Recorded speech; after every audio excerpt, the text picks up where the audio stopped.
তোমরা আমার এই ক্লাসটা দেখলেই তোমাদের পড়া হয়ে যাবে।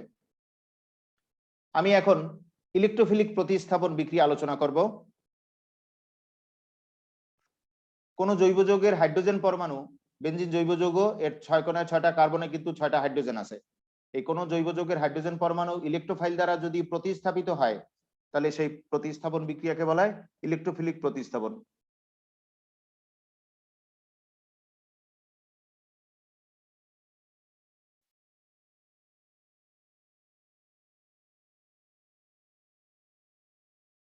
তাহলে এই জৈব যৌগ বেনজিনের যে এখানকার হাইড্রোজেন পরমাণু, সেই এখানকার হাইড্রোজেন পরমাণু ইলেকট্রোফাইল দ্বারা প্রতিস্থাপিত হয়েছে, তাই এই প্রতিস্থাপনটা হলো ইলেকট্রোফিলিক প্রতিস্থাপন। এইভাবে কোন জৈব যৌগের হাইড্রোজেন পরমাণু যদি ইলেকট্রোফাইল দ্বারা প্রতিস্থাপিত হয়ে যায়, তাহলে এই প্রতিস্থাপনকে বলা হয় ইলেকট্রোফিলিক প্রতিস্থাপন। এই জৈব যৌগের হাইড্রোজেন পরমাণু যদি ইলেকট্রোফাইল নাইট্রো দ্বারা প্রতিস্থাপিত হয়, তাহলে সেই প্রতিস্থাপনকে নাইট্রেশন বলা হয়। ইলেকট্রোফাইল হ্যালোজেনিয়াম আয়ন দ্বারা প্রতিস্থাপিত হলে হ্যালোজেনেশন বলা হয়। ইলেকট্রোফাইল অ্যালকাইল দ্বারা প্রতিস্থাপিত হলে অ্যালকাইলেশন বলা হয়। ইলেকট্রোফাইল অ্যাসাইল দ্বারা প্রতিস্থাপিত হলে অ্যাসাইলেশন বলা হয়। আর ইলেকট্রোফাইল সালফোনিক মূলক দ্বারা প্রতিস্থাপিত হলে সালফোনেশন বলা হয়। তাহলে জৈব যৌগের হাইড্রোজেন পরমাণু ইলেকট্রোফাইল দ্বারা প্রতিস্থাপিত হলে ইলেকট্রোফিলিক প্রতিস্থাপন। ইলেকট্রোফিলিক প্রতিস্থাপন যদি নাইট্রো মূলক দ্বারা হয়, তাহলে সেই প্রতিস্থাপনের নাম নাইট্রেশন। হ্যালোজেনিয়াম দ্বারা হলে হ্যালোজেনেশন, অ্যালকাইলিয়াম দ্বারা হলে অ্যালকাইলেশন, অ্যাসাইলিয়াম দ্বারা হলে অ্যাসাইলেশন এবং সালফোনিক মূলক দ্বারা হলে সালফোনেশন। আমি এক এক করে বলছি। প্রথমে নাইট্রেশন দেখো। নাইট্রেশন বিক্রিয়ার মেকানিজম 3 ধাপে সম্পন্ন হবে। প্রথমে গাঢ় নাইট্রিক অ্যাসিডের সাথে গাঢ় সালফিক অ্যাসিডের বিক্রিয়ায়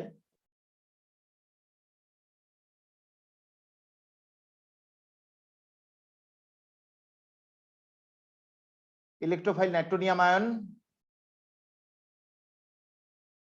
বাইসালফেট আয়ন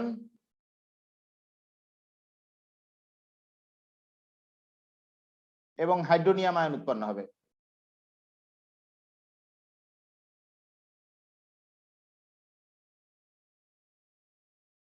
এরপরে ইলেকট্রোফাইল নাইট্রোনিয়াম আয়ন বেনজিনের পাই ইলেকট্রন দ্বারা আকৃষ্ট হবে। আকৃষ্ট হয়ে ধীরে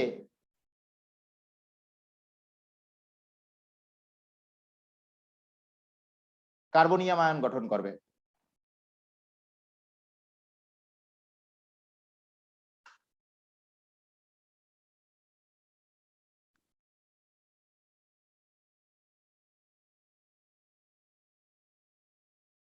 এর পরের ধাপে গঠিত কার্বনিয়াম আয়ন, একটু আগে যেটি গঠিত হয়েছে, সেই কার্বনিয়াম আয়ন থেকে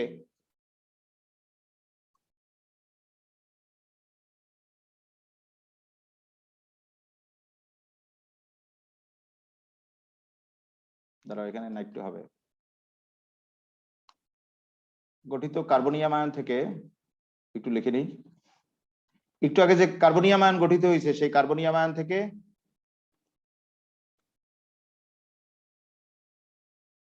একটি প্রোটনকে বাইসালফেট আয়ন দ্রুত গ্রহণ করে নেবে। এই প্রোটনকে বাইসালফেট আয়ন দ্রুত গ্রহণ করে নেবে, ফলে নাইট্রোবেনজিন গঠিত হবে, অর্থাৎ নাইট্রেশন বিক্রিয়া সম্পন্ন বা শেষ হবে।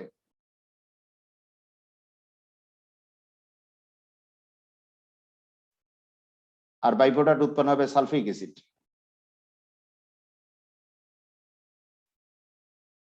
তাহলে দেখে নাও, সবাই দেখে নাও, নাইট্রেশন বিক্রিয়ার মেকানিজম 3 ধাপে সম্পন্ন হবে।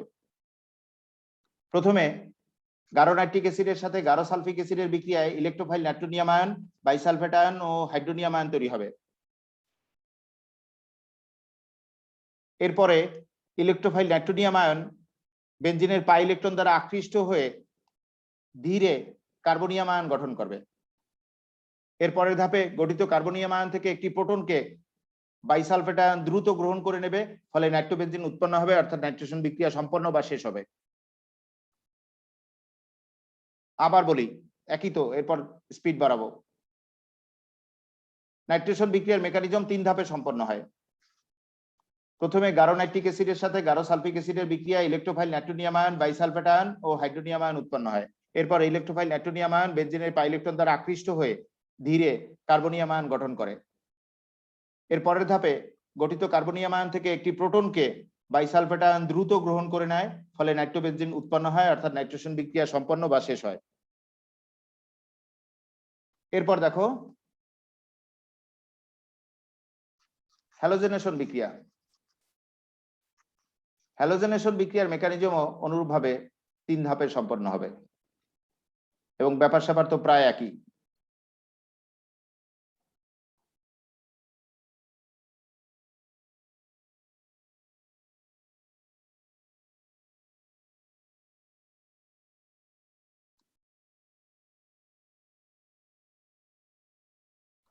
দেখো সবাই,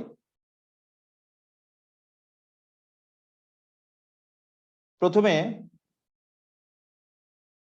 অনার্দ্র মানে শুষ্ক অ্যালুমিনিয়াম ক্লোরাইডের সাথে ক্লোরিনের বিক্রিয়ায়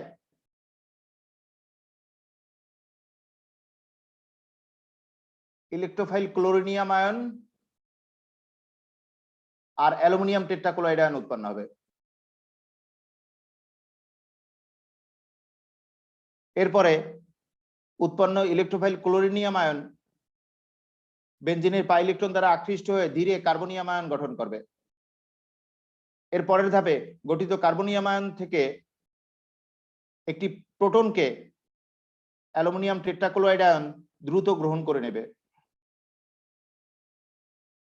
ফলে ক্লোরোবেনজিন গঠিত হবে, অর্থাৎ ক্লোরিনেশন অর্থাৎ হ্যালোজেনেশন বিক্রিয়া সম্পন্ন হবে। আর বাই প্রোডাক্ট উৎপন্ন হবে হাইড্রোক্লোরিক অ্যাসিড আর অ্যালুমিনিয়াম ক্লোরাইড।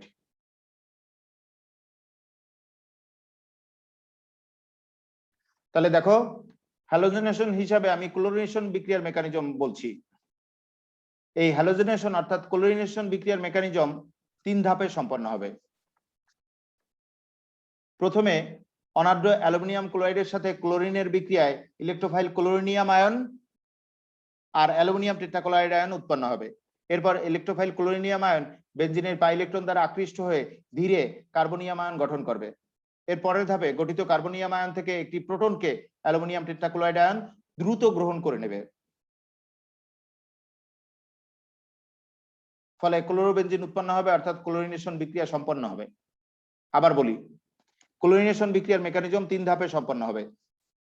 প্রথমে অনার্দ্র অ্যালুমিনিয়াম ক্লোরাইডের সাথে ক্লোরিনের বিক্রিয়ায় ইলেকট্রোফাইল ক্লোরিনিয়াম আয়ন ও অ্যালুমিনিয়াম টেট্রাক্লোরাইড আয়ন উৎপন্ন হবে।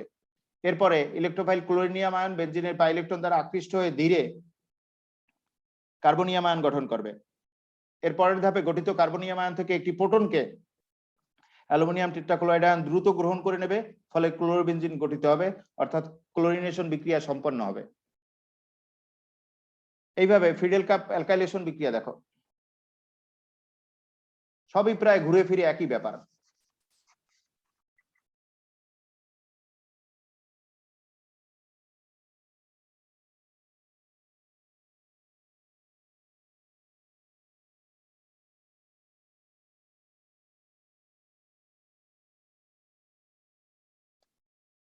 ফিডেল কাপ অ্যালকাইলেশন বিক্রিয়ার মেকানিজম সেটাও 3 ধাপে সম্পন্ন হবে। প্রথমে অনার্দ্র অ্যালুমিনিয়াম ক্লোরাইড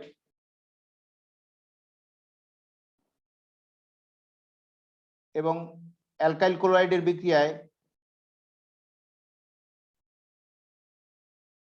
ইলেকট্রোফাইল অ্যালকাইলিয়াম আয়ন ও অ্যালুমিনিয়াম টেট্রাক্লোরাইড আয়ন তৈরি হবে।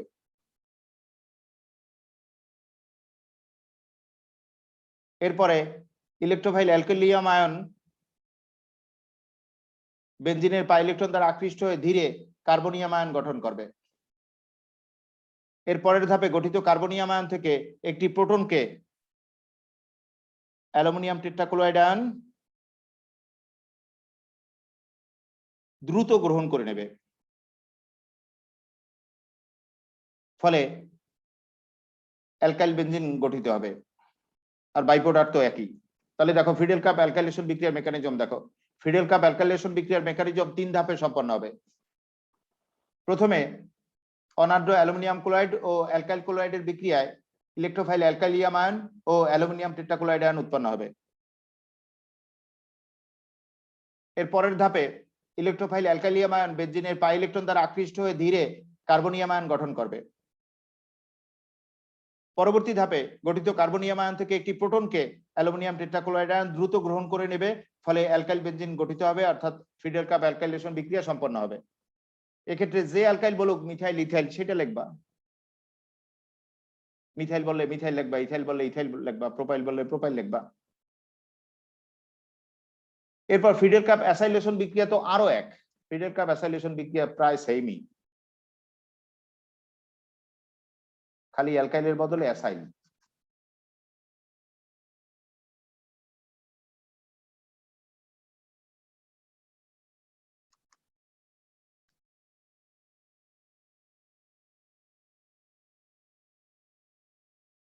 এটা অনার্দ্র অ্যালুমিনিয়াম ক্লোরাইড অ্যাসাইল ক্লোরাইডের সাথে বিক্রিয়া করবে, বিক্রিয়া করে ইলেকট্রোফাইল অ্যাসাইলিয়াম আয়ন আর অ্যালুমিনিয়াম টেট্রাক্লোরাইড আয়ন গঠন করবে। আর সব তো ওই একই ব্যাপার।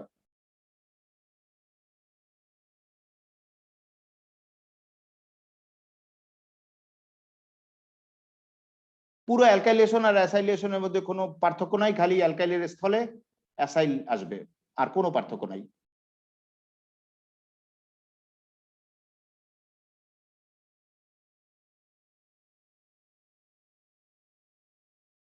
এখন দেখো সবাই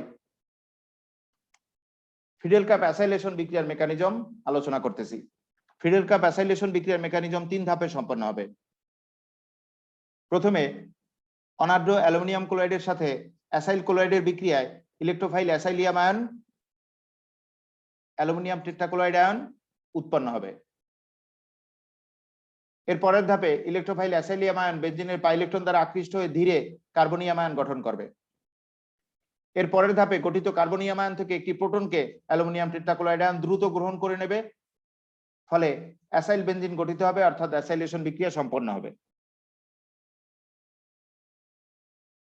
এরপর সালফোনেশন বিক্রিয়া দেখো। সালফোনেশন বিক্রিয়ার মেকানিজমটা একটু আলাদা, তাও প্রায় সেম। এই সালফোনেশন বিক্রিয়ার মেকানিজম 4 ধাপে সম্পন্ন হবে।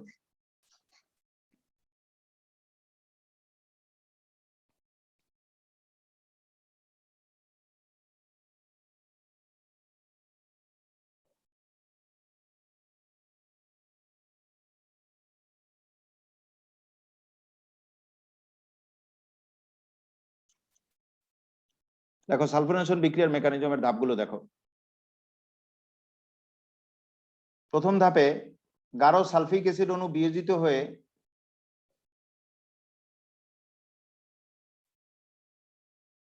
Electrophile sulphur trioxide, bisulphate ion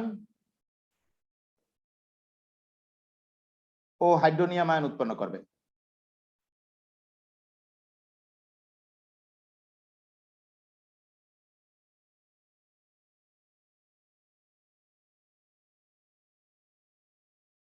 এরপরে ইলেকট্রোফাইল সালফার ট্রাইঅক্সাইড, একটু আগে যেটা উৎপন্ন হয়েছে সেই ইলেকট্রোফাইল সালফার ট্রাইঅক্সাইড বেনজিনের পাই ইলেকট্রন দ্বারা আকৃষ্ট হয়ে কার্বনিয়াম আয়ন গঠন করবে। এরপরে গঠিত কার্বনিয়াম আয়ন থেকে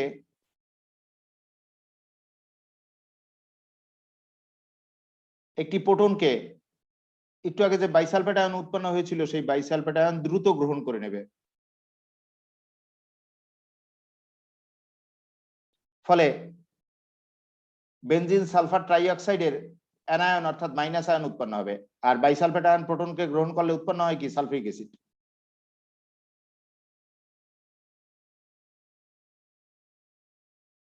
এর পরের ধাপে অর্থাৎ চতুর্থ ধাপে বেনজিন সালফার ট্রাইঅক্সাইডের অ্যানায়ন একটু আগে যেটি উৎপন্ন হয়েছে, সেই বেনজিন সালফার ট্রাইঅক্সাইডের অ্যানায়ন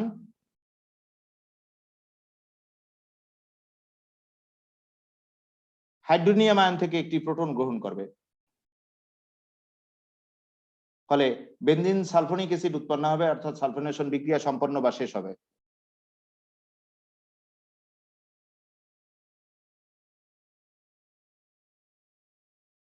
আর এটি প্রোটন দান করেছে, হাইড্রোনিয়াম আয়ন প্রোটন দান করলে রইল কি? পানি। তাহলে সালফোনেশন বিক্রিয়ার মেকানিজম বলছি, ভালো করে দেখো।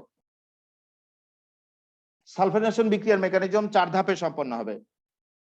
প্রথমে গাঢ় সালফিক অ্যাসিড বা ধূমায়মান সালফিক অ্যাসিড, বলতে পারো স্যার ধূমায়মান সালফিক অ্যাসিড কি? উচ্চ ঘনমাত্রার সালফিক অ্যাসিড যেটা, সেটা থেকে ধোঁয়া ওড়ে, সেই উচ্চ ঘনমাত্রার সালফিক অ্যাসিডকে বলা হয় ধূমায়মান সালফিক অ্যাসিড। তাহলে প্রথমে গাঢ় সালফিক অ্যাসিড বা ধূমায়মান সালফিক অ্যাসিড অণু বিয়োজিত হয়ে electrophile sulphur trioxide, bisulphate ion ও হাইড্রোনিয়াম আয়ন উৎপন্ন করবে। এরপরে ইলেকট্রোফাইল সালফার ট্রাইঅক্সাইড বেনজিনের পাই ইলেকট্রন দ্বারা আকৃষ্ট হয়ে ধীরে কার্বনিয়াম আয়ন গঠন করবে। এর পরের ধাপে গঠিত কার্বনিয়াম আয়ন থেকে একটি প্রোটনকে বাইসালফেট আয়ন দ্রুত গ্রহণ করে নেবে, ফলে বেনজিন সালফার ট্রাইঅক্সাইডের অ্যানায়ন উৎপন্ন হবে।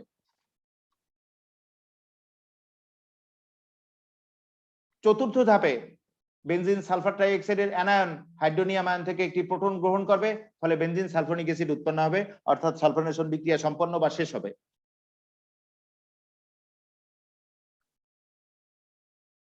এরপরে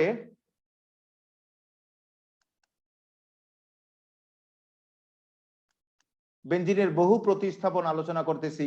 অর্থ প্যারা নির্দেশক কারা, সেগুলো আবার মনে করাই দিতেছি। এই ফাঁকা হাত দিয়ে এরা বেনজিন বলয় সংযোগকারী। ফাঁকা হাত যাদের আছে মূলকের, যে ফাঁকা হাত, সেই হাত দিয়ে কিন্তু এরা বেনজিন বলয় সংযুক্ত থাকে। বেনজিন বলয় সংযোগকারী পরমাণুতে যদি নিঃসঙ্গ ইলেকট্রন যুগল বা মুক্ত ইলেকট্রন যুগল থাকে এবং একক বন্ধন যদি থাকে, তাহলে সেই মূলক হলো অর্থ প্যারা নির্দেশক। বেনজিন বলয় সংযোগকারী পরমাণুতে যদি নিঃসঙ্গ ইলেকট্রন যুগল অর্থাৎ মুক্ত ইলেকট্রন যুগল থাকে এবং একক বন্ধন থাকে, তাহলে তার অর্থ প্যারা নির্দেশক। বেনজিন বলয় সংযোগকারী পরমাণুতে যদি নিঃসঙ্গ ইলেকট্রন যুগল থাকে এবং একক বন্ধন থাকে, তাহলে সেই মূলক অর্থ প্যারা নির্দেশক। বেনজিন বলয় সংযোগকারী পরমাণুতে যদি নিঃসঙ্গ ইলেকট্রন যুগল অর্থাৎ মুক্ত ইলেকট্রন যুগল থাকে, তাহলে তারা অর্থ প্যারা নির্দেশক।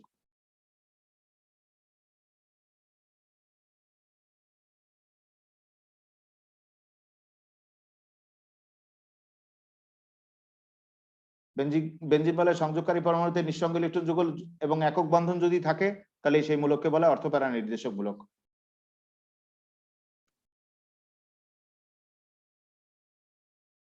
এটাতে নিঃসঙ্গ ইলেকট্রন যুগল নাই মিথাইলে, কিন্তু একক বন্ধন তো আছে। তাহলে দেখো সবাই, বেনজিন বলয় সংযোগকারী পরমাণু কারা, কোনটা সংযোগকারী পরমাণু? যার ফাঁকা হাত আছে, সেই ফাঁকা হাত দিয়ে কিন্তু বেনজিন বলয় সংযুক্ত হয়ে আছে। তাহলে বেনজিন বলয় সংযোগকারী পরমাণুতে যদি নিঃসঙ্গ ইলেকট্রন যুগল থাকে এবং একক বন্ধন যদি থাকে, তাহলে সেই মূলক হবে অর্থ প্যারা নির্দেশক। অন্য ভাষায় বলতে পারি, অর্থ প্যারা নির্দেশক মূলকদের বেনজিন বলয় সংযোগকারী পরমাণুতে নিঃসঙ্গ ইলেকট্রন যুগল থাকে এবং একক বন্ধন থাকে। আবার বলছি, অর্থ প্যারা নির্দেশক মূলকদের বেনজিন বলয় সংযোগকারী পরমাণুতে নিঃসঙ্গ ইলেকট্রন যুগল থাকে এবং একক বন্ধন থাকে। ব্যতিক্রম এইটা, এটা নিঃসঙ্গ ইলেকট্রন যুগল নাই কিন্তু একক বন্ধন তো আছে। এটা হলো ওইস মূলক, এটা ক্লোরিন, এটা ব্রোমিন, এটা অ্যামিনো, এটা মিথক্সি মূলক, এটা মিথাইল মূলক। এদের প্রত্যেকের বেনজিন বলয় সংযোগকারী পরমাণুতে নিঃসঙ্গ ইলেকট্রন যুগল অর্থাৎ মুক্ত ইলেকট্রন যুগল আছে এবং একক বন্ধন আছে।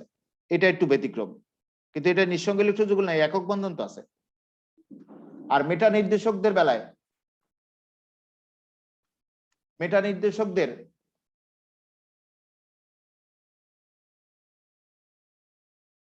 তীব্র তড়িৎ-ঋণাত্মক মৌলরা দ্বিবন্ধন বা ত্রিবন্ধনে যুক্ত থাকে। তীব্র তড়িৎ-ঋণাত্মক মৌলরা দ্বিবন্ধন বা ত্রিবন্ধনে যুক্ত থাকে।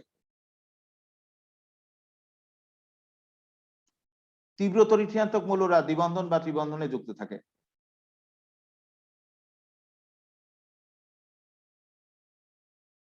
তীব্র তড়িৎ-ঋণাত্মক মৌলরা দ্বিবন্ধন বা ত্রিবন্ধনে যুক্ত থাকে।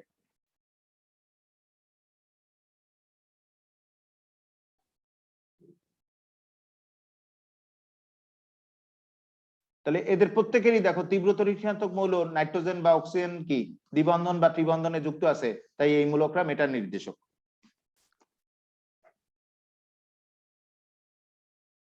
এখন যে কোনো একটা মূলকের সাপেক্ষে বলবে যে এই মূলকটি মেটা নির্দেশক ব্যাখ্যা করো।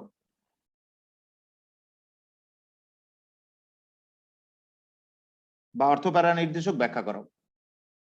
যে মূলকটা দেবে সেই মূলকটা বলেও দিতে পারে, আবার নাও বলে দিতে পারে, বলতে পারে এই মূলকটি কি নির্দেশক ব্যাখ্যা করো। যে কোনো একটা মূলক দিয়ে বলতে পারে যে এই মূলকটি মেটা নির্দেশক বা অর্থপ্যারা নির্দেশক ব্যাখ্যা করো, এভাবে বলে দিতে পারে। আবার নাও বলতে পারে এই মূলকটি কি নির্দেশক ব্যাখ্যা করো। এটাতে যেহেতু মুক্তজোড় ইলেকট্রন আছে এবং গাঠনিক সংকেতে দেখা যাচ্ছে মুক্তজোড় ইলেকট্রন আছে তো আছেই, এছাড়া একক বন্ধন আছে, তাহলে এটা অবশ্যই অর্থপ্যারা নির্দেশক।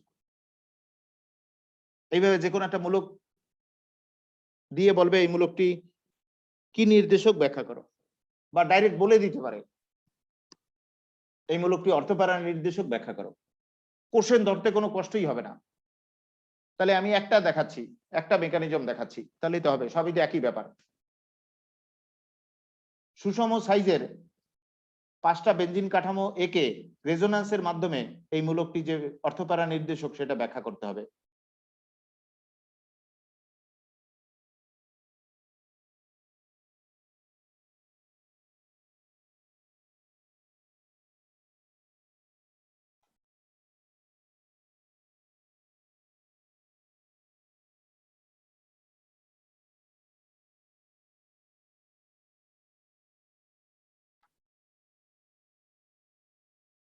সুষম সাইজের 5টা বেঞ্জিন কাঠামো আঁকবো। কাঠামো 1, 2, 3, 4, 5। সুষম সাইজের 5টা বেঞ্জিন কাঠামো আঁকবা। আমাদের অ্যামিনোমূলক পরীক্ষা আসছে, এই কাঠামো 1টা মনে রাখতে হবে। অ্যামিনোমূলকের নাইট্রোজেনে একজোড়া মুক্তজোড় ইলেকট্রন আছে। এই মুক্তজোড় ইলেকট্রন বের করা একটা কৌশল বলতেছি। যোজ্যতা স্তরে ইলেকট্রন মনে মনে উচ্চারণ করবা। নাইট্রোজেন ইলেকট্রন বিন্যাস কি? 2s2, 2px1, 2py1, 2pz1। তাহলে কয়টা 2 বলছি? একটা 2 না, এক জোড়া মুক্তজোড়। যেমন অক্সিজেনের যোজ্যতা স্তরে ইলেকট্রন বলি 2s2, 2px2, 2py1, 2pz1। তাহলে কয় জোড়া মুক্তজোড়? আবার শোনো, 2s2, 2px2, 2py1, 2pz1। তাহলে কয় জোড়া? 2 জোড়া। যেমন ক্লোরিনের ক্ষেত্রে যোজ্যতা স্তরে মুক্তজোড় ইলেকট্রন বের করব 3s2, 3px2, 3py2, 3pz1। তাহলে কয় জোড়া? 3 জোড়া। এইভাবে তুমি মুক্তজোড় ইলেকট্রন মনে রাখা লাগবে না, এই কৌশলে তুমি বের করে নেবা। তাহলে নাইট্রোজেনের মুক্তজোড় ইলেকট্রন এক জোড়া, ওইভাবে বের করে নেবা, কারণ যোজ্যতা স্তরে ইলেকট্রন বিন্যাস মনে মনে উচ্চারণ করবা 2s2, 2px1, 2py1, 2pz1। তাহলে কয় জোড়া? এক জোড়া। এই কাঠামো 1 তোমার স্টেপ মনে রাখতে হবে, আর সব তো একই।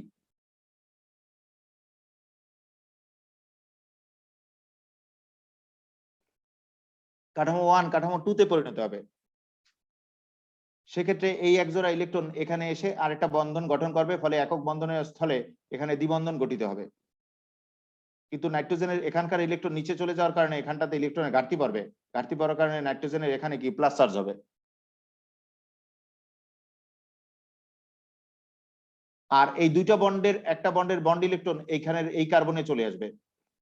এই কার্বনের বন্ড ইলেকট্রন চলে আসার কারণে মাইনাস চার্জ হবে, এবং সেই কারণে এখানে ডাবল বন্ডের স্থলে বজায় থাকবে সিঙ্গেল বন্ড। আর কোনো পরিবর্তন হবে না, সব আগের মতো যা আছে তাই থাকবে।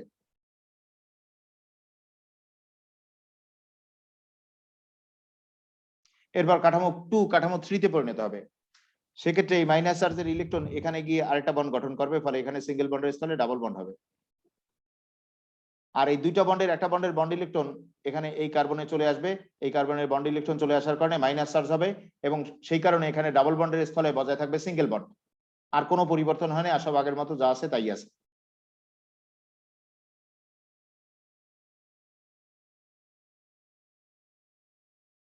এরপর কাঠামো 3 কাঠামো 4 এ পরিণত হবে। সেক্ষেত্রে এই মাইনাস চার্জের ইলেকট্রন এখানে গিয়ে আরেকটা বন্ড গঠন করবে, ফলে এখানে সিঙ্গেল বন্ডের স্থলে ডাবল বন্ড হবে।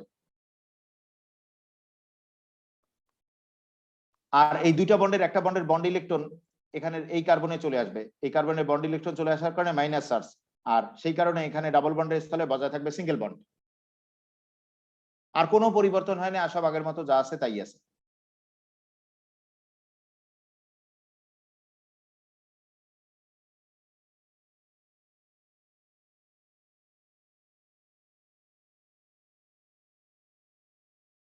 এরপর কাঠামো 4 কাঠামো 5 এ পরিণত হবে। সেক্ষেত্রে এই মাইনাস চার্জের ইলেকট্রন এখানে গিয়ে আরেকটা বন্ড গঠন করবে, ফলে এখানে সিঙ্গেল বন্ডের স্থলে ডাবল বন্ড হবে। আর এই দুইটা বন্ডের একটা বন্ডের বন্ড ইলেকট্রন এখানে চলে আসবে এই নাইট্রোজেনের এখানে, ফলে এখানে ডাবল বন্ডের স্থলে বজায় থাকবে সিঙ্গেল বন্ড। আর এই নাইট্রোজেনের বন্ড ইলেকট্রন যুগল আসার কারণে এই আগত ইলেকট্রনের মাইনাস চার্জ এই প্লাস চার্জকে প্রশমিত করে ফেলবে, ফলে এই প্লাস চার্জ আর থাকবে না। আর কোনো পরিবর্তন হয়নি, আর সব আগের মতো যা আছে তাই আছে।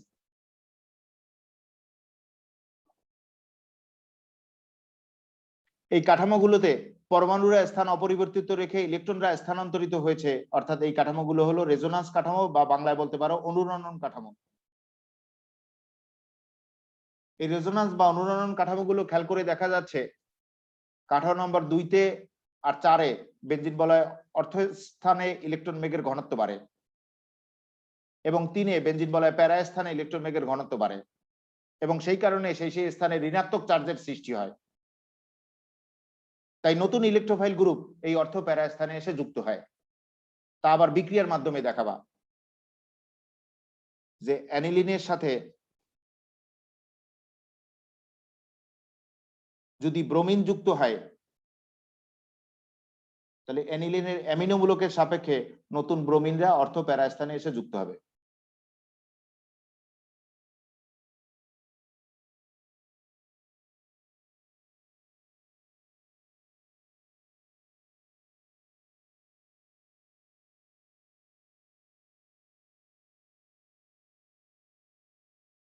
আর বাই প্রোডাক্ট উৎপন্ন হবে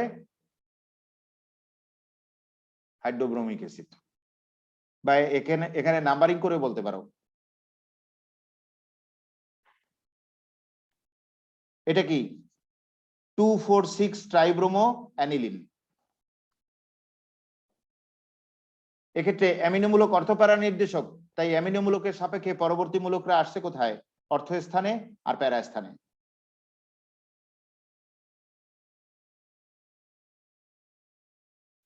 এইভাবে সকল মেকানিজমই এক,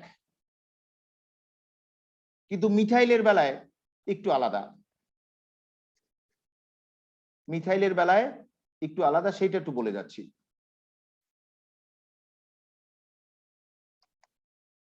যদি মিথাইল মূলক থাকে তাহলে এটাকে মিথাইল বেনজিন বা টলোইন বলা হয়।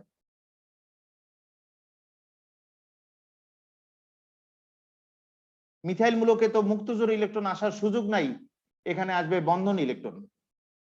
বন্ধন ইলেকট্রন এখানে এসে আরেকটা বন্ধন গঠন করবে, ফলে এখানে একক বন্ধনের স্থলে দ্বিবন্ধন হবে, আর এই হাইড্রোজেন বন্ধন ইলেকট্রন হারিয়ে প্লাস চার্জে চার্জিত হবে। এইভাবে অবন্ধনিত ইলেকট্রন রেজোন্যান্সে অংশগ্রহণ করছে, তাই এই বিষয়টাকে বলা হয় হাইপার কনজুগেশন। আর সবই এক, এটার ক্ষেত্রে আর বাকি কাঠামো এক। তাহলে এক্ষেত্রে কি হবে? বন্ধন ইলেকট্রন এসে রেজোন্যান্সে অংশগ্রহণ করবে এবং হাইড্রোজেন বন্ধন ইলেকট্রন হারিয়ে ধনাত্মক চার্জে চার্জিত হবে, অর্থাৎ প্রোটনে পরিণত হবে। এইভাবে অবন্ধনিত ইলেকট্রন রেজোন্যান্সে অংশগ্রহণ করছে, এখানে অবন্ধনিত ইলেকট্রন রেজোন্যান্সে অংশগ্রহণ করেছে, তাই এই বিষয়টাকে বলে হাইপার কনজুগেশন। এর পরের কাঠামোগুলো কিন্তু একই। এখন তোমরা অবশ্যই পারবা, সবই একই ব্যাপার। এরপর দেখো এই মূলক কি নির্দেশক সেটা বলে দেবে, বা এই মূলক মেটা নির্দেশক ব্যাখ্যা করো সেটাও বলতে পারে, ডাইরেক্ট উল্লেখ করে দিতে পারে। এই মূলক মেটা নির্দেশক ব্যাখ্যা করো ডাইরেক্ট বলে দিতে পারে, বা এই মূলক কি নির্দেশক ব্যাখ্যা করো। এটা কি মিথাইল বেনজিন হবে, কারণ ভুল বললাম, টলোইন, এটা টলোইন।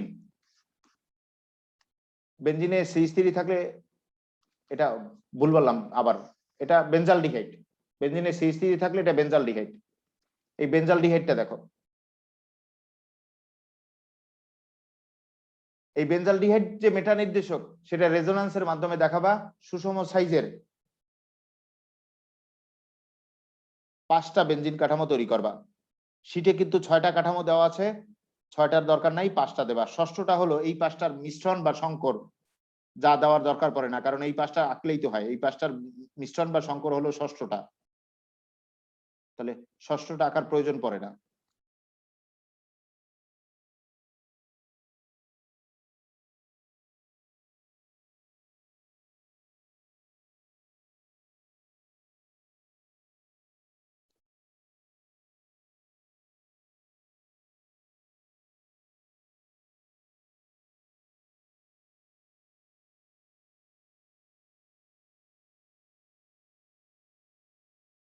এই কাঠামো যে 5টা আঁকলা, সেই কাঠামোদের নাম্বারিং করবা। ধরো এটা একটু সরাই দিই।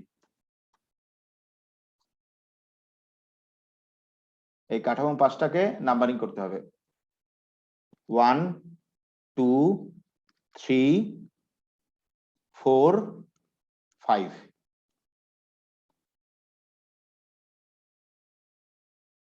এই কাঠামো 1 তো তোমার স্রেফ মনে রাখতে হবে। এই বেনজিনে অ্যালডিহাইড আছে, এটার নাম হলো বেনজালডিহাইড। এই এই উপরের কাঠামো, এই একটা ডাবল বন্ড, গ্যাপ গিয়ে একটা ডাবল বন্ড, গ্যাপ গিয়ে একটা ডাবল বন্ড। কাঠামো 1 কাঠামো 2 তে পরিণত হবে। সেক্ষেত্রে এই যে অধিকতর ঋণাত্মক মৌল আছে না অক্সিজেন, সে কিন্তু দ্বিবন্ধনের একটা বন্ধনের বন্ধন ইলেকট্রন নিজের দিকে টেনে নেবে। ফলে এখানে দ্বিবন্ধনের স্থলে বজায় থাকবে একক বন্ধন, আর অক্সিজেন বন্ধন ইলেকট্রন টেনে নিয়ে মাইনাস চার্জে চার্জ দিতে হবে। আর এই দুইটা বন্ডের একটা বন্ড এখানে চলে যেয়ে এখানে ডাবল বন্ড গঠিত হবে। কিন্তু এই কার্বনের বন্ড ইলেকট্রন উপর দিকে চলে যাওয়ার কারণে এই কার্বনের ইলেকট্রনের ঘাটতি পড়বে, ঘাটতি পড়ার কারণে প্লাস চার্জ হবে। আর কোনো পরিবর্তন হয়নি, আর সব আগের মতো যা আছে তাই আছে। এরপর কাঠামো 2 কাঠামো 3 তে পরিণত হবে। সেক্ষেত্রে এই দুইটা বন্ডের একটা বন্ড এখানে চলে আসবে, ফলে এখানে সিঙ্গেল বন্ডের স্থলে ডাবল বন্ড হবে, আর বন্ড ইলেকট্রন আসার কারণে এই প্লাস চার্জটি প্রশমিত হবে। কিন্তু এই কার্বনের ইলেকট্রন এইদিকে চলে যাওয়ার কারণে এখানে ইলেকট্রনের ঘাটতি পড়বে, ঘাটতি পড়ার কারণে প্লাস চার্জ। আর কোনো পরিবর্তন হয়নি, আর সব আগের মতো যা আছে তাই আছে, হুবহু তাই আছে।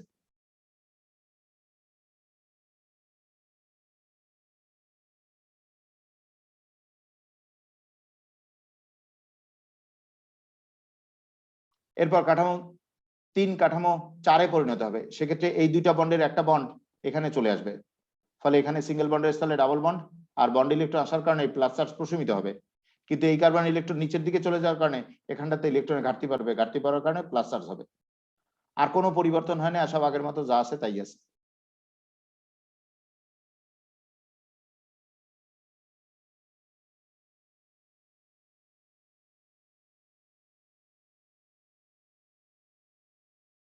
এরপর কাঠামো 4-5-এ পরিণত হবে। সেক্ষেত্রে এই দুইটা বন্ডের একটা বন্ড এখানে চলে আসবে, ফলে এখানে সিঙ্গেল বন্ডের স্থলে ডাবল বন্ড হবে, আর বন্ড ইলেকট্রন আসার কারণে প্লাস চার্জটি প্রশমিত হবে। আর এই মাইনাস চার্জের ইলেকট্রন এখানে এসে আরেকটা বন্ড গঠন করবে, ফলে এখানে সিঙ্গেল বন্ডের স্থলে ডাবল বন্ড গঠিত হবে।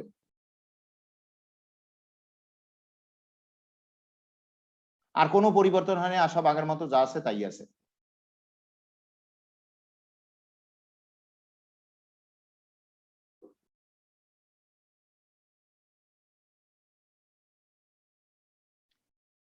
এক্ষেত্রে পরমাণুরা স্থান অপরিবর্তিত রেখে ইলেকট্রনরা স্থানান্তরিত হয়েছে, তার মানে কি রেজোনান্স বা অনুরণন ঘটেছে। উভয় উভয় দিকে তীর চিহ্ন দিলেই তুমি বুঝবে এটা রেজোনান্স বা অনুরণন বুঝাইছে। এই রেজোনান্স বা অনুরণন কাঠামোগুলো পর্যালোচনা করে দেখা যাচ্ছে কাঠামো নম্বর 2-তে আর 4-এ বেনজিন বলয় অর্থ স্থানে ইলেকট্রন ঘনত্ব হ্রাস পায়, এবং 3-এ বেনজিন বলয় প্যারা স্থানে ইলেকট্রন ঘনত্ব হ্রাস পায়, এবং সেই কারণে সেই স্থানে ধনাত্মক চার্জের সৃষ্টি হয়। কিন্তু মেটা স্থানে তো ইলেকট্রন ঘনত্ব হ্রাস পায় নাই, তাহলে তুলনামূলকভাবে মেটার স্থানে ইলেকট্রন ঘনত্ব অপরিবর্তিত থাকে, তাই নতুন ইলেকট্রোফাইল গ্রুপ মেটা স্থানে এসে যুক্ত হয়। সেটা আবার উদাহরণের সাহায্যে দেখাবা।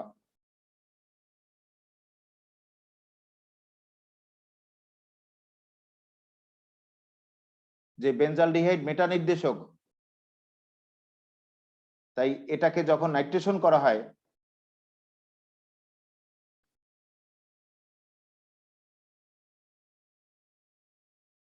তখন এই অ্যালডিহাইডের মূলকের সাপেক্ষে নতুন নাইট্রমূলক মেটা স্থানে এসে যুক্ত হয়।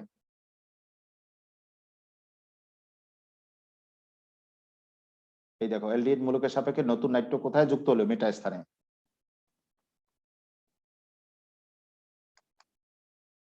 বা 3 স্থানে। এই 3 নাইট্রো বেনজালডিহাইড বা মেটা নাইট্রো বেনজালডিহাইড 3 অবস্থানটাই হলো মেটা অবস্থান। তাহলে 3 নাইট্রো বেনজালডিহাইড বা মেটা নাইট্রো বেনজালডিহাইড যা বলো,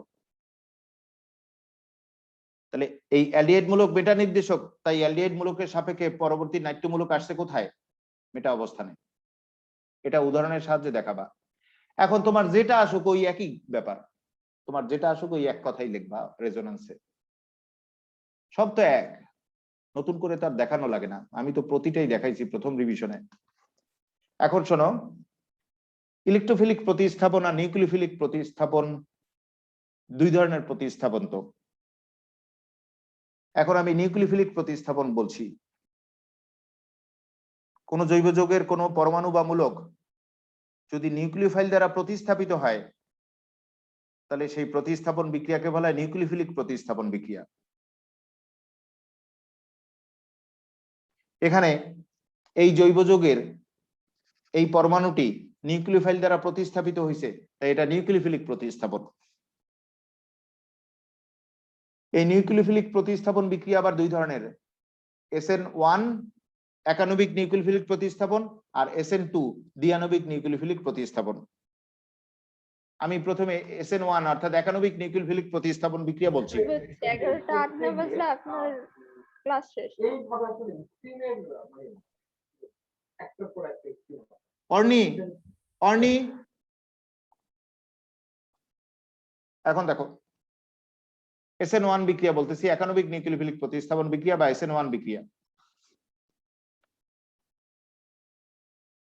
আগে সংজ্ঞা বলছি।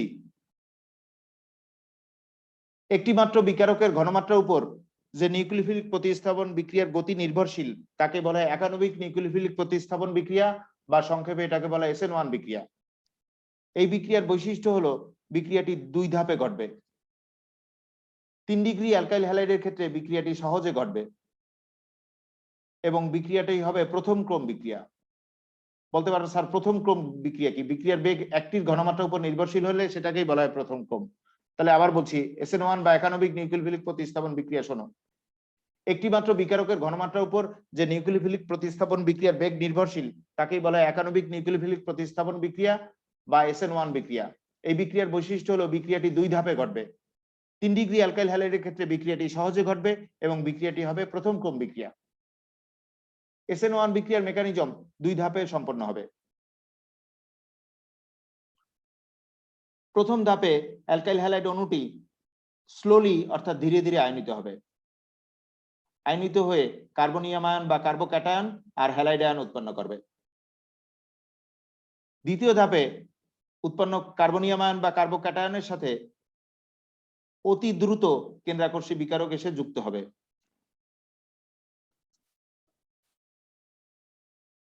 যুক্ত হয়ে প্রতিস্থাপিত যৌগ গঠিত হবে। এই বিক্রিয়ার উদাহরণ হিসাবে পটাশিয়াম হাইড্রোক্সাইডের জলীয় দ্রবণের হাইড্রোক্সাইড আয়নের সাথে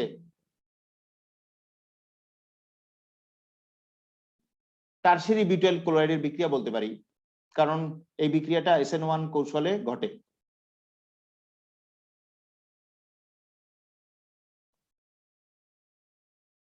তাহলে আবার শোনো, পটাশিয়াম হাইড্রোক্সাইডের জলীয় দ্রবণের হাইড্রোক্সাইড আয়নের সাথে টারশিয়ারি বিউটাইল ক্লোরাইডের বিক্রিয়াটা একটা SN1 বিক্রিয়ার উদাহরণ। সেই উদাহরণটা দেখো। প্রথম ধাপে টারশিয়ারি বিউটাইল ক্লোরাইড যে অণুটা আছে সেই অণুটা ধীরে ধীরে আয়নিত হবে।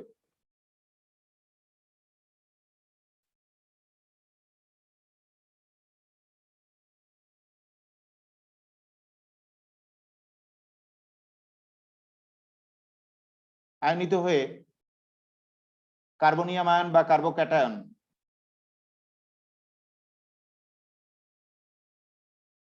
তোমরা তো জানো কার্বনে প্লাস চার্জ থাকলে সেটাকে কি বলা হয়, কার্বনিয়াম আয়ন বা কার্বোক্যাটায়ন।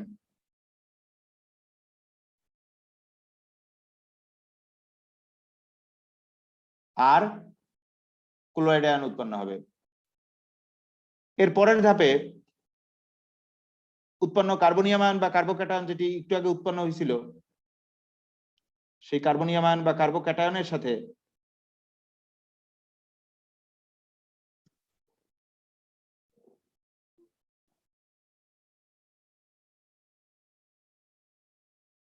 পটাশিয়াম হাইড্রোক্সাইডের জলীয় দ্রবণ থেকে যে হাইড্রোক্সাইড আয়ন কেন্দ্রাকর্ষী বিকারক তৈরি হয়েছে, সেই কেন্দ্রাকর্ষী বিকারক দ্রুত যুক্ত হবে।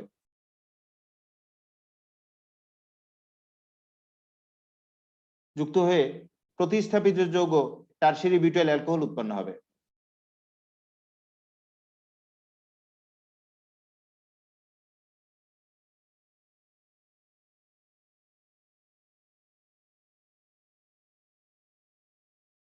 তাহলে দেখো সবাই, SN1 বিক্রিয়ার মেকানিজম দুই ধাপে সম্পন্ন হয়। প্রথম ধাপে টারশিয়ারি বিউটাইল ক্লোরাইড অণুটি ধীরে ধীরে আয়নিত হয়ে কার্বনিয়াম আয়ন বা কার্বোক্যাটায়ন ও ক্লোরাইড আয়ন উৎপন্ন করে। দ্বিতীয় ধাপে উৎপন্ন কার্বনিয়াম আয়নের সাথে পটাশিয়াম হাইড্রোক্সাইডের জলীয় দ্রবণ থেকে যে কেন্দ্রাকর্ষী বিকারক পাওয়া গেছে হাইড্রোক্সাইড আয়ন, সেটি দ্রুত যুক্ত হবে। যুক্ত হয়ে প্রতিস্থাপিত যৌগ টারশিয়ারি বিউটাইল অ্যালকোহল উৎপন্ন হবে। SN1 বিক্রিয়ার ক্ষেত্রে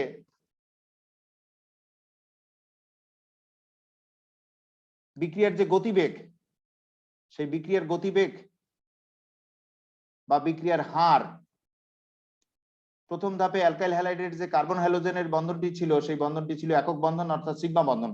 এই বন্ধনটি ভাঙতে উচ্চ শক্তির প্রয়োজন হয়েছিল, তাই এটি ছিল ধীর ধাপ। এই বিক্রিয়ার গতিবেগ এই ধীর ধাপের একটির ঘনমাত্রার সমানুপাতিক হওয়ার কারণে এই বিক্রিয়াটি একটি প্রথম ক্রম বিক্রিয়া।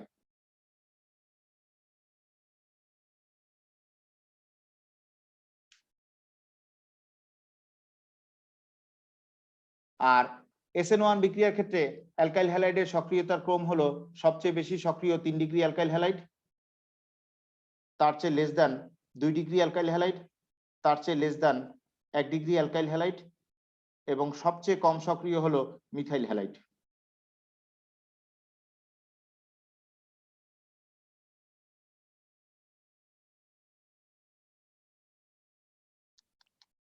এরপর SN2 বিক্রিয়া বা দ্বিআণবিক নিউক্লিওফিলিক প্রতিস্থাপন বিক্রিয়া। শোনো, একণু বিক্রিয়ক আর একণু নিউক্লিওফাইলের সংঘর্ষের ফলে যে প্রতিস্থাপন বিক্রিয়া ঘটে তাকে বলে দ্বিআণবিক নিউক্লিওফিলিক প্রতিস্থাপন বিক্রিয়া বা SN2 বিক্রিয়া। এই বিক্রিয়ার বৈশিষ্ট্য হলো বিক্রিয়াটি এক ধাপে ঘটে। 1 ডিগ্রি অ্যালকাইল হ্যালাইডের ক্ষেত্রে বিক্রিয়াটি সহজে ঘটে। আর বিক্রিয়ার গতিবেগ আক্রমণকারী নিউক্লিওফাইল এবং অ্যালকাইল হ্যালাইড দুইটার ঘনমাত্রার উপর নির্ভরশীল। বিক্রিয়ার গতিবেগ দুইটার ঘনমাত্রার উপর নির্ভরশীল হওয়ার কারণে এটি দ্বিতীয় ক্রমের বিক্রিয়া। আবার বলি, এখন মানে আমাদের আলোচ্য বিক্রিয়া হলো দ্বিআণবিক নিউক্লিওফিলিক প্রতিস্থাপন বিক্রিয়া বা SN2 বিক্রিয়া। একণু বিক্রিয়ক আর একণু নিউক্লিওফাইলের সংঘর্ষের ফলে যে প্রতিস্থাপন বিক্রিয়া ঘটে তাকে বলা হয় দ্বিআণবিক নিউক্লিওফিলিক প্রতিস্থাপন বিক্রিয়া বা SN2 বিক্রিয়া। এই বিক্রিয়ার বৈশিষ্ট্য হলো বিক্রিয়াটি এক ধাপে ঘটবে। 1 ডিগ্রি অ্যালকাইল হ্যালাইডের ক্ষেত্রে বিক্রিয়াটি সহজে ঘটবে এবং বিক্রিয়ার গতিবেগ আক্রমণকারী নিউক্লিওফাইল ও অ্যালকাইল হ্যালাইড দুইটার ঘনমাত্রা সমানুপাতিক, তাই বিক্রিয়াটি দ্বিতীয় ক্রমের বিক্রিয়া।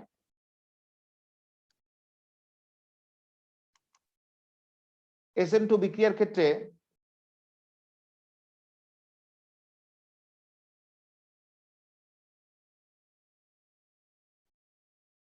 এই অ্যালকাইল এই হ্যালাইড, এই কার্বন হাইড্রোজেনের টোটাল মূলকটা কিন্তু অ্যালকাইল। এই আর আছে, আর সি এইচ সব অ্যালকাইল।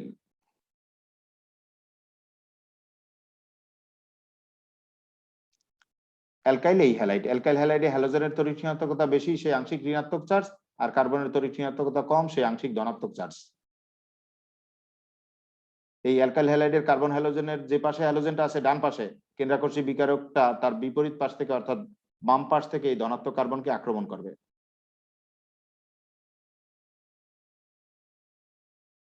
কেন্দ্রাকর্ষী বিকারকটা যতই ধনাত্মক কার্বনের দিকে অগ্রসর হতে থাকবে, ততই কেন্দ্রাকর্ষী বিকারকের সাথে ধনাত্মক কার্বনের নতুন করে একটা বন্ধন গড়তে থাকবে। একই সাথে কার্বনের সাথে হ্যালোজেনের পুরাতন বন্ধনটা আবার সমপরিমাণে ভাঙতে থাকবে। এই অবস্থায় কেন্দ্রাকর্ষী বিকারক এবং হ্যালোজেনের প্রভাবে কার্বনের সাথে যুক্ত যে তিনটা পরমাণু বা মূলক, সেই তিনটা পরমাণু বা মূলক,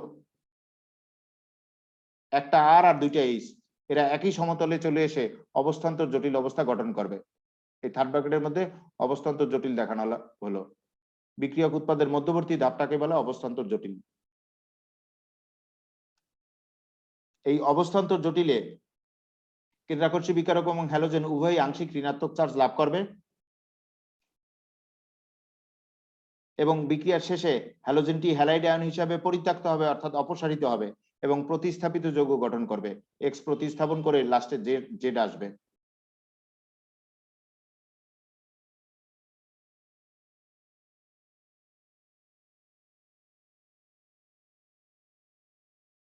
এটা হলো প্লাস। তাহলে সবাই একটু দেখো, কার্যকারী সংঘর্ষের জন্য এই টোটাল কার্বন হাইড্রোজেনের মূলকটা কিন্তু অ্যালকাইল, এটা হ্যালাইড। তাহলে কার্যকারী সংঘর্ষের জন্য অ্যালকাইল হ্যালাইডের কার্বন হ্যালোজেন বন্ধনের কার্বনের যে পাশে হ্যালোজেনটি আছে, কেন্দ্রাকর্ষী বিকারকটা তার বিপরীত পাশ থেকে ধনাত্মক কার্বনকে আক্রমণ করবে।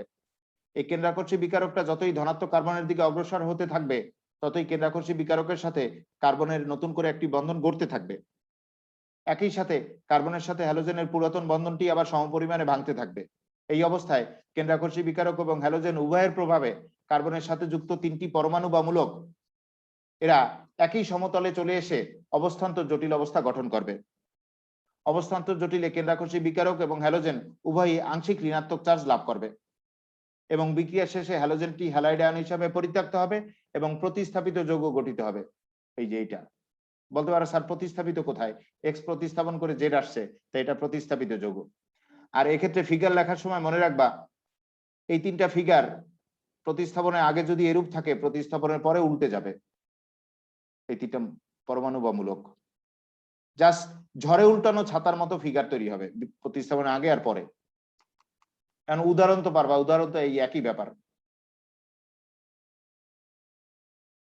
এখন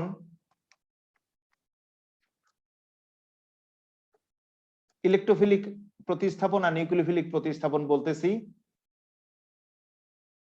যদি ভুল বললাম সংযোজন, ইলেকট্রোফিলিক সংযোজন আর নিউক্লিওফিলিক সংযোজন, প্রতিস্থাপন তো হয়ে গেছে। যদি অ্যালকিন অথবা অ্যালকাইনে সংযোজন হয়, তাহলে সেটা ইলেকট্রোফিলিক সংযোজন। আর যদি কার্বনিল যৌগে সংযোজন হয়, তাহলে সেটা নিউক্লিওফিলিক সংযোজন।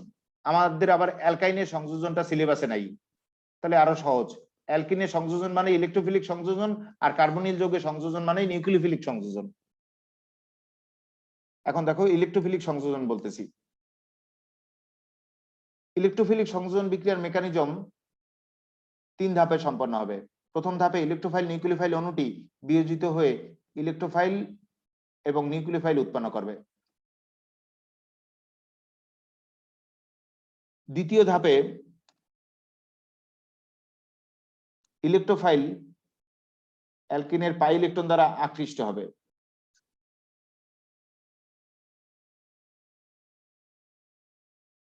আকৃষ্ট হয়ে অ্যালকিনের যে কোনো একটি কার্বনের সাথে এসে যুক্ত হবে এবং যুক্ত করার জন্য অপর কার্বন থেকে কিন্তু বন্ধন ইলেকট্রন চলে আসবে। ফলে এই কার্বনের বন্ধন ইলেকট্রন এদিকে চলে গেছে, তো তাই এই কার্বনের ইলেকট্রনের ঘাটতি পাওয়ার কারণে প্লাস চার্জ হয়েছে, অর্থাৎ একটি কার্বনিয়াম আয়ন উৎপন্ন হবে।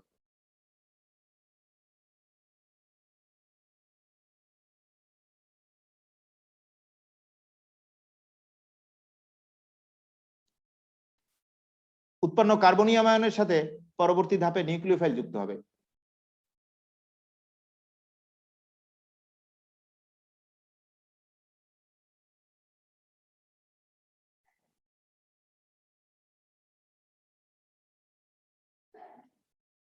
যুক্ত হয়ে চূড়ান্ত যুত যৌগ বা সংযোজিত যৌগ গঠন করবে।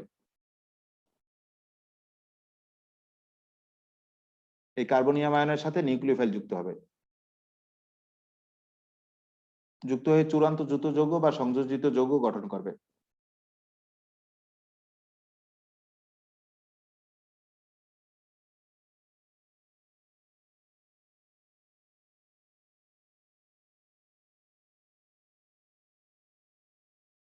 তাহলে দেখো সবাই, ইলেকট্রোফিলিক সংযোজন বিক্রিয়া, কারণ অ্যালকিনের সংযোজন হয়েছে, তাহলে এটা অবশ্যই ইলেকট্রোফিলিক সংযোজন বিক্রিয়া। ইলেকট্রোফিলিক সংযোজন বিক্রিয়ার মেকানিজম 3 ধাপে সম্পন্ন হবে। প্রথমে ইলেকট্রোফাইল নিউক্লিওফাইল অণুটি বিয়োজিত হয়ে ইলেকট্রোফাইল আর নিউক্লিওফাইল উৎপন্ন হবে। এরপর ইলেকট্রোফাইল অ্যালকিনের পাই ইলেকট্রন দ্বারা আকৃষ্ট হয়ে অ্যালকিনের যে কোনো একটি কার্বনের সাথে যুক্ত হবে, ফলে একটি কার্বনিয়াম আয়ন উৎপন্ন হবে।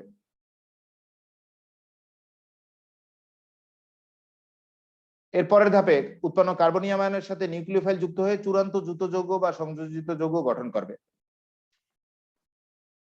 এরপর নিউক্লিওফিলিক সংযোজন বিক্রিয়াটা দেখো, তাও প্রায় এক।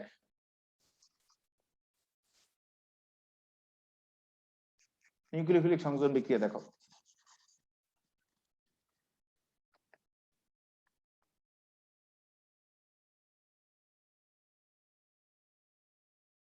প্রথম ধাপটা তো এক, ইলেকট্রোফাইল নিউক্লিওফাইল অণু বিয়োজিত হয়ে ইলেকট্রোফাইল আর নিউক্লিওফাইল উৎপন্ন করবে। তারপরে কার্বনিল যৌগে কার্বনের তুলনায় অক্সিজেনের তড়িৎ ঋণাত্মকতা বেশি, তাই এটি আংশিক ঋণাত্মক চার্জ, আর কার্বনের তড়িৎ ঋণাত্মকতা কম, এটি আংশিক ধনাত্মক চার্জে চার্জিত থাকে। এই আংশিক ধনাত্মক চার্জযুক্ত কার্বনিল কার্বনের সাথে নিউক্লিওফাইল যুক্ত হবে, যুক্ত হয়ে একটি অ্যানায়ন গঠন করবে, কারণ এখানে একটা ইলেকট্রন আবার এই অক্সিজেনে চলে আসবে, তো অক্সিজেনে মাইনাস চার্জ হবে, অর্থাৎ অ্যানায়ন হবে।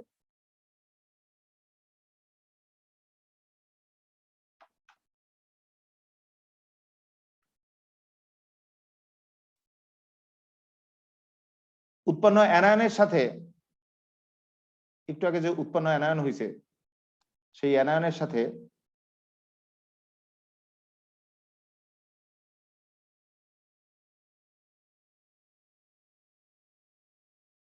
এর পরের ধাপে ইলেকট্রোফাইল যুক্ত হয়ে চূড়ান্ত যুত যৌগ বা সংযোজিত যৌগ গঠন করবে।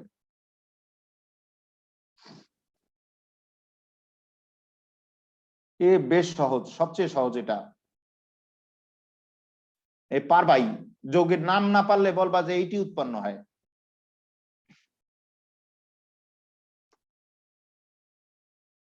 তাহলে দেখো, নিউক্লিওফিলিক সংযোজন কি করে বুঝলাম? কার্বনিল যৌগের সংযোজন মানে নিউক্লিওফিলিক সংযোজন। এই নিউক্লিওফিলিক সংযোজন বিক্রিয়ার মেকানিজম 3 ধাপে সম্পন্ন হবে। প্রথম ধাপে ইলেকট্রোফাইল নিউক্লিওফাইল অণুটি বিয়োজিত হয়ে ইলেকট্রোফাইল ও নিউক্লিওফাইল উৎপন্ন করবে। এর পরের ধাপে নিউক্লিওফাইল আংশিক ধনাত্মক চার্জযুক্ত কার্বনিল কার্বনের সাথে যুক্ত হবে, ফলে একটি অ্যানায়ন উৎপন্ন হবে। পরবর্তী ধাপে উৎপন্ন অ্যানায়নের সাথে ইলেকট্রোফাইল যুক্ত হয়ে চূড়ান্ত যুত যৌগ বা সংযোজিত যৌগ গঠন করবে। আর এক্ষেত্রে নিউক্লিওফাইল তো মাইনাস, তাই ও আংশিক ধনাত্মক চার্জযুক্ত কার্বনিল কার্বনের সাথে যুক্ত হবে, এই যে যুক্ত হয়েছে।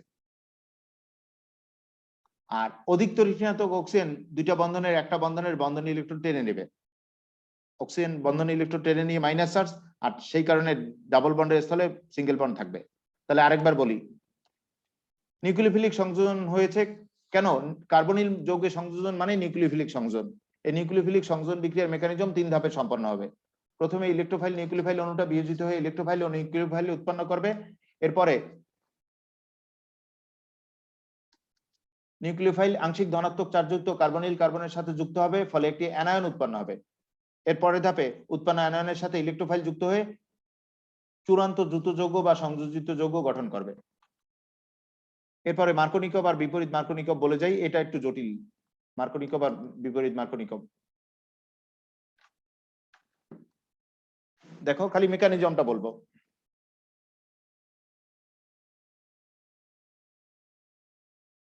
মার্কোনিকভ বিক্রিয়া দেখো,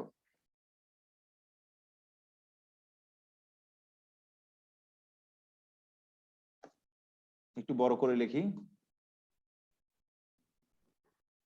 হাইড্রোক্লোরিক অ্যাসিড অণু বিয়োজিত হয়ে ইলেকট্রোফাইল প্রোটন আর নিউক্লিওফাইল ক্লোরাইড আয়ন উৎপন্ন করবে। আর একটা বিষয় বলি, মার্কোনিকভ বিক্রিয়া হাইড্রোক্লোরিক, হাইড্রোফ্লোরিক, হাইড্রোব্রোমিক, হাইড্রোআয়োডিক যে কোনোটা দেওয়া সমস্যা নাই, কিন্তু খারাসের বিক্রিয়া কিন্তু অনলি হাইড্রোব্রোমিক অ্যাসিড। বলতে পারো স্যার কেন? কেন গুলো আমি এর পরে পড়াবো। মনে থাকবে জানো, মার্কনিক বিক্রিয়ায় হাইড্রোক্লোরিক, হাইড্রোব্রোমিক, হাইড্রো আয়োডিক যে কোনো একটা অ্যাসিড দিতে পারবা, কিন্তু ক্ষারসের বিক্রিয়ায় অনলি হাইড্রোব্রোমিক অ্যাসিড। কেন, এটা প্রশ্ন আকারে পরে পড়ানো হবে। তাহলে দেখো, প্রথমে হাইড্রোক্লোরিক অ্যাসিড অণু বিয়োজিত হয়ে ইলেকট্রোফাইল প্রোটন আর নিউক্লিওফাইল ক্লোরাইড আয়ন উৎপন্ন হবে। তারপর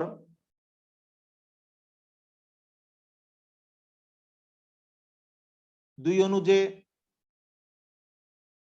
অপ্রতিসম অসম্পৃক্ত যৌগ আছে তার সাথে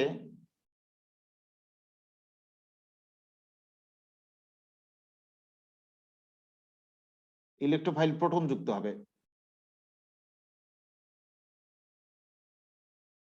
ইলেকট্রোফাইল প্রোটন যুক্ত হয়ে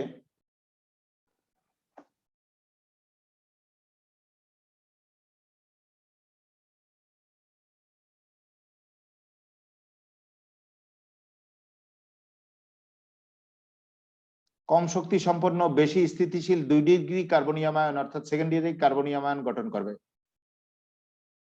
এটি সেকেন্ডারি কার্বনিয়াম আয়ন কেন একটু বলো তো আমাকে।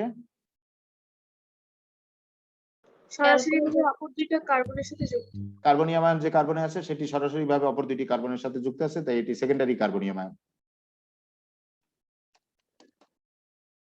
আর কার্বনিয়াম আয়নের 2 ডিগ্রি আর একটা 1 ডিগ্রি তৈরি হবে, তো তাহলে ডিগ্রি বেশি হলে তো স্থায়িত্ব বেশি, তাই এটা বেশি স্থায়ী, তাই এটা বেশি সংখ্যায় তৈরি হবে। এরপর এই তৈরি হওয়া কার্বনিয়াম আয়নের সাথে নিউক্লিওফাইল যুক্ত হবে, আরেকটা কার্বনিয়াম আয়ন আগে তৈরি করে নেই।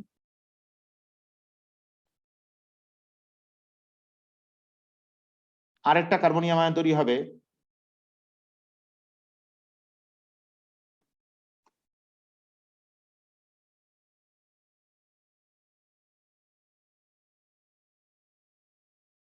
এইটা। এই কার্বনিয়াম আয়ন যে তৈরি হয়েছে এটা 1 ডিগ্রি কার্বনিয়াম আয়ন, কারণ কার্বনিয়াম আয়ন যে কার্বনে আছে সেটি সরাসরি ভাবে অপর একটি কার্বনের সাথে যুক্ত আছে, তাই এটা 1 ডিগ্রি বা প্রাইমারি কার্বনিয়াম আয়ন। এই উভয় কার্বনিয়াম আয়নের সাথে পরবর্তীতে নিউক্লিওফাইল ক্লোরাইড আয়ন যুক্ত হবে, যুক্ত হয়ে চূড়ান্ত যুত যৌগ বা সংযোজিত যৌগ গঠন করবে। এটি গঠন করবে 2 ক্লোরোপ্রোপেন। দেখো 2 নং কার্বনে ক্লোরিন আছে,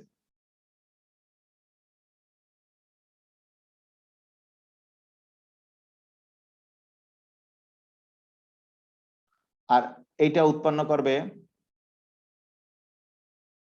1 ক্লোরোপ্রোপেন।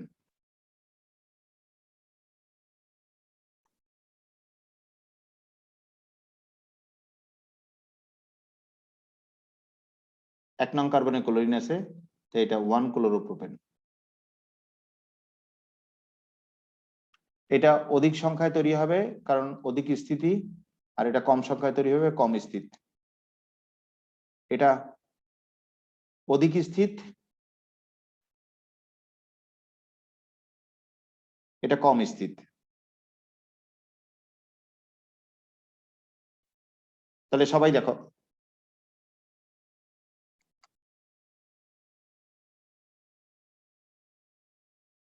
মার্কনিক বিক্রিয়ার মেকানিজম আমাদের আলোচ্য বিষয়। প্রথমে হাইড্রোক্লোরিক অ্যাসিড অণু বিয়োজিত হয়ে ইলেকট্রোফাইল প্রোটন আর নিউক্লিওফাইল ক্লোরাইড আয়ন উৎপন্ন করবে। এরপর ইলেকট্রোফাইল প্রোটন অপ্রতিসম অসম্পৃক্ত যৌগের সাথে যুক্ত হয়ে কম শক্তি সম্পন্ন অধিক সুস্থিত 2 ডিগ্রি কার্বনিয়াম আয়ন উৎপন্ন করবে এবং বেশি শক্তি সম্পন্ন কম সুস্থিত 1 ডিগ্রি কার্বনিয়াম আয়ন উৎপন্ন করবে। এক্ষেত্রে অধিক সুস্থিত 2 ডিগ্রি কার্বনিয়াম আয়ন অধিক সংখ্যায় তৈরি হবে, আর কম সুস্থিত 1 ডিগ্রি কার্বনিয়াম আয়ন কম সংখ্যায় তৈরি হবে। এর পরবর্তী ধাপে কার্বনিয়াম আয়নের সাথে নিউক্লিওফাইল ক্লোরাইড আয়ন যুক্ত হয়ে উৎপাদ গঠন করবে। যেহেতু এটা অধিক সংখ্যক তৈরি হয়েছে, তাই এটা থেকে অধিক উৎপাদ পাওয়া যাবে, আর এটা কম সংখ্যায় তৈরি হওয়ার কারণে এটা থেকে কম তৈরি হবে উৎপাদ। আবার বলছি, প্রথমে হাইড্রোক্লোরিক অ্যাসিড অণু বিয়োজিত হয়ে ইলেকট্রোফাইল প্রোটন আর নিউক্লিওফাইল ক্লোরাইড আয়ন উৎপন্ন করবে। এরপর ইলেকট্রোফাইল প্রোটন অপ্রতিসম অসম্পৃক্ত যৌগের সাথে যুক্ত হয়ে কম শক্তি সম্পন্ন অধিক সুস্থিত সেকেন্ডারি কার্বনিয়াম আয়ন এবং বেশি শক্তি সম্পন্ন কম সুস্থিত প্রাইমারি কার্বনিয়াম আয়ন উৎপন্ন করবে। এক্ষেত্রে অধিক সুস্থিত সেকেন্ডারি কার্বনিয়াম আয়ন অধিক সংখ্যায় তৈরি হবে এবং কম সুস্থিত প্রাইমারি কার্বনিয়াম আয়ন কম সংখ্যক তৈরি হবে। এরপরে কার্বনিয়াম আয়নের সাথে নিউক্লিওফাইল যুক্ত হয়ে উৎপাদ গঠন করবে। যেহেতু অধিক সুস্থিত 2 ডিগ্রি কার্বনিয়াম আয়ন বেশি সংখ্যায় তৈরি হয়েছে, তাই এটা থেকে বেশি উৎপাদ পাওয়া যাবে। আর কম সুস্থিত 1 ডিগ্রি কার্বনিয়াম আয়ন যেহেতু কম সংখ্যায় তৈরি হয়েছে, তাই এটা থেকে কম উৎপাদ পাওয়া যাবে। এরপর খারাসের বিক্রিয়া দেখো, তাহলেই শেষ, আমাদের আলোচনা শেষ। আমি তো 2-3 বার বলছি, একবার বললে এর দ্বিগুণ পড়াইতে পারতাম। বুঝছো? কলেজ খুললে, সামনে কলেজ খুলে যখন স্যার মানে আমাদের স্যারদের চাপ দেবে 3 মাসের কোর্স পড়াই দেন, 2 বছরের কোর্স 3 মাসে পড়াই দেন, পড়াবো তো, পড়াবো, এর দ্বিগুণও পড়াতে পারতাম আমি। এখন শোনো, তোমরা যদি আগে পড়ে না রাখো তাহলে কিন্তু একটা বিপদে পড়বা, আমি সেটুকু বললাম। আর ইন্টারমিডিয়েট পরীক্ষা হোক না হোক, অ্যাডমিশন টেস্ট পরীক্ষা হয়ে ভার্সিটি বা বুয়েট বা মেডিকেলে চান্স পাবা।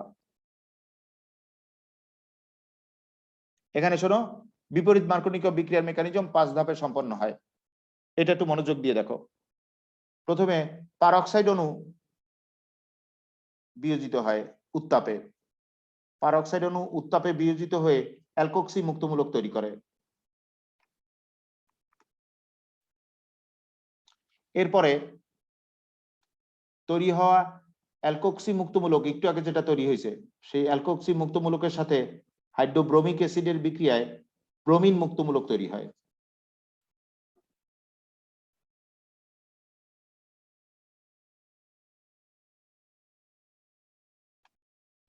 এরপরে তৈরি হওয়া ব্রোমিন যে মুক্তমূলক, সেই ব্রোমিন মুক্তমূলক অপ্রতিসম অসম্পৃক্ত অ্যালকিনের সাথে যুক্ত হয়।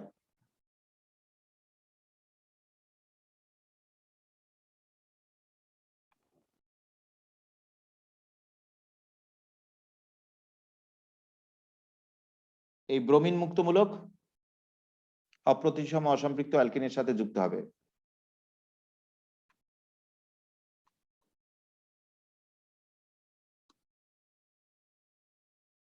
দুই ভাবে যুক্ত হবে, যুক্ত হয়ে একটা উৎপন্ন হবে 1 ডিগ্রি মুক্তমূলক। আর মুক্তমূলকেরও তো ডিগ্রি বেশি, তো স্থায়িত্ব বেশি, তাহলে 1 ডিগ্রি আর 2 ডিগ্রির মধ্যে স্থায়িত্ব বেশি কোনটার বলো?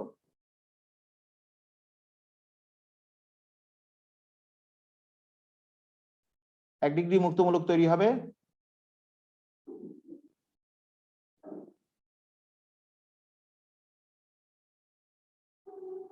যার স্থায়িত্ব কম, আর 2 ডিগ্রি মুক্তমূলক তৈরি হবে তার স্থায়িত্ব বেশি।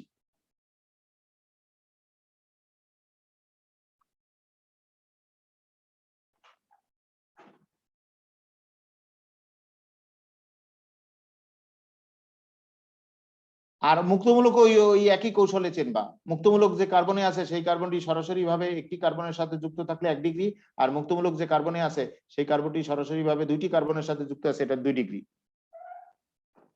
এরপর অধিক সুস্থির যে 2 ডিগ্রি মুক্তমূলক তৈরি হয়েছে চতুর্থ ধাপে, সেই অধিক সুস্থির 2 ডিগ্রি মুক্তমূলকের সাথে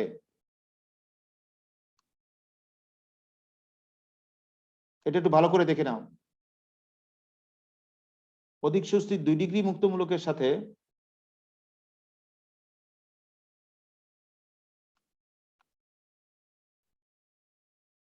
হাইড্রোব্রোমিক অ্যাসিডের বিক্রিয়া হবে। হাইড্রোব্রোমিক অ্যাসিডের একটা বন্ড মানে কিন্তু এক যুগল ইলেকট্রন। এই হাইড্রোব্রোমিক অ্যাসিডের একটা বন্ড মানে এক যুগল ইলেকট্রন। তার একটা ইলেকট্রন ভুল লিখলাম, ধরো হাইড্রোব্রোমিক অ্যাসিড, হাইড্রোব্রোমিক অ্যাসিডের একটা বন্ড মানে এক যুগল ইলেকট্রন। এই একটা বন্ড মানে কিন্তু এক যুগল ইলেকট্রন। এর একটা ইলেকট্রন এই হাইড্রোজেন নিয়ে বের হয়ে, আর এখানে থাকা যে ইলেকট্রন আছে এই 2টা ইলেকট্রন দ্বারা বন্ধনে আবদ্ধ হবে। এখানে একটা হাইড্রোজেন কম হবে,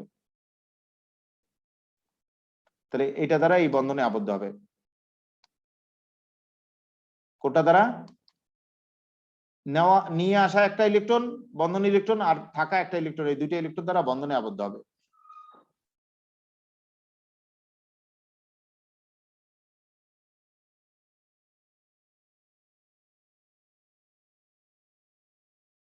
হাইড্রোজেন। এটাকে তো ডাইরেক্ট এইভাবে লিখতে পারি, আর CH2Br।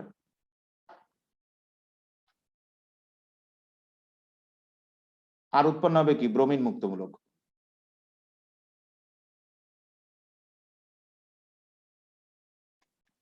এরপরে এই যে কম সুস্থিত, এটা তো বেশি সুস্থিত 2 ডিগ্রি মুক্তমূলক, এ থেকে বেশি উৎপাদ তৈরি হবে, এটাকে লিখে নেই পার্সেন্ট। এরপরে যে কম সুস্থিত 1 ডিগ্রি মুক্তমূলকটি তৈরি হয়েছে, এটা থেকে কম উৎপাদ তৈরি হবে।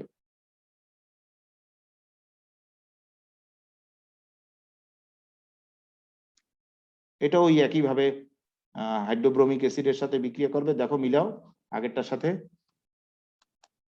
দুইটা যে ইলেকট্রন, সেই দুইটা ইলেকট্রনের একটা ইলেকট্রন নিয়ে আর এখানে থাকা একটা ইলেকট্রন, এই দুইটা ইলেকট্রন দ্বারা বন্ধনে আবদ্ধ হবে।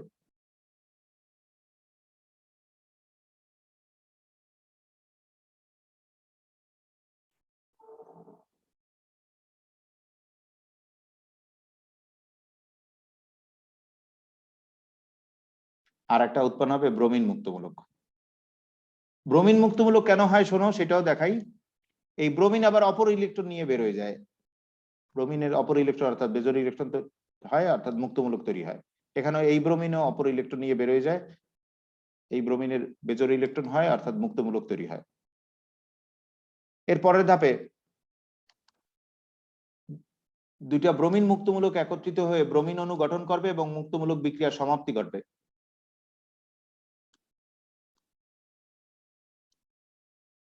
আবার বলছি, ভালো করে দেখো, বেশ জটিল কিন্তু।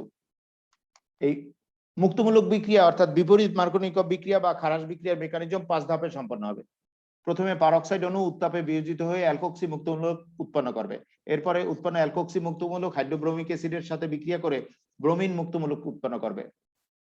এরপরে উৎপন্ন হওয়া ব্রোমিন মুক্তমূলক অসম অ্যালকিনের সাথে যুক্ত হয়ে বা অপ্রতিসম অ্যালকিনের সাথে যুক্ত হয়ে কম সুস্থিত প্রাইমারি মুক্তমূলক এবং বেশি সুস্থিত সেকেন্ডারি মুক্তমূলক উৎপন্ন করবে। এর পরের ধাপে বেশি সুস্থিত সেকেন্ডারি মুক্তমূলকের সাথে হাইড্রোব্রোমিক অ্যাসিডের বিক্রিয়ায় বেশি উৎপাদ 1-ব্রোমোপ্রোপেন তৈরি হবে আর ব্রোমিন মুক্তমূলক তৈরি হবে। আর কম সুস্থিত প্রাইমারি মুক্তমূলকের সাথে হাইড্রোব্রোমিক অ্যাসিডের বিক্রিয়ায় কম উৎপাদ 2-ব্রোমোপ্রোপেন তৈরি হবে আর ব্রোমিন মুক্তমূলক তৈরি হবে। এর পরের ধাপে তৈরি হওয়া যে দুইটা ব্রোমিন মুক্তমূলক আছে, তারা একত্রিত হয়ে ব্রোমিন অণু গঠন করবে এবং মুক্তমূলক বিক্রিয়া অর্থাৎ বিপরীত মার্কনিকভ বিক্রিয়ার সমাপ্তি ঘটবে। আরেকবার বলি, প্রথম ধাপে পারক্সাইড অণু উত্তাপে বিয়োজিত হয়ে অ্যালকোক্সি মুক্তমূলক উৎপন্ন করবে। এরপর উৎপন্ন হওয়া অ্যালকোক্সি মুক্তমূলক হাইড্রোব্রোমিক অ্যাসিডের সাথে বিক্রিয়া করে ব্রোমিন মুক্তমূলক তৈরি করবে। তৈরি হওয়া ব্রোমিন মুক্তমূলক অসম অ্যালকিনের সাথে অর্থাৎ অপ্রতিসম অসম্পৃক্ত যৌগের সাথে বিক্রিয়া করে কম সুস্থিত 1 ডিগ্রি মুক্তমূলক এবং বেশি সুস্থিত 2 ডিগ্রি মুক্তমূলক তৈরি করবে। আর তোমরা তো জানোই, কম সুস্থিত 1 ডিগ্রি মুক্তমূলক যত সংখ্যায় তৈরি হবে, বেশি সুস্থিত 2 ডিগ্রি মুক্তমূলক তার চেয়ে বেশি সংখ্যায় তৈরি হবে। এরপর বেশি সংখ্যায় তৈরি হওয়া 2 ডিগ্রি মুক্তমূলকের সাথে হাইড্রোব্রোমিক অ্যাসিডের বিক্রিয়ায় বেশি উৎপাদ 1-ব্রোমোপ্রোপেন পাওয়া যাবে। আর কম সুস্থিত 1 ডিগ্রি মুক্তমূলক যেটি কম তৈরি হয়েছে, তার সাথে হাইড্রোব্রোমিক অ্যাসিডের বিক্রিয়ায় কম উৎপাদ 2-ব্রোমোপ্রোপেন পাওয়া যাবে।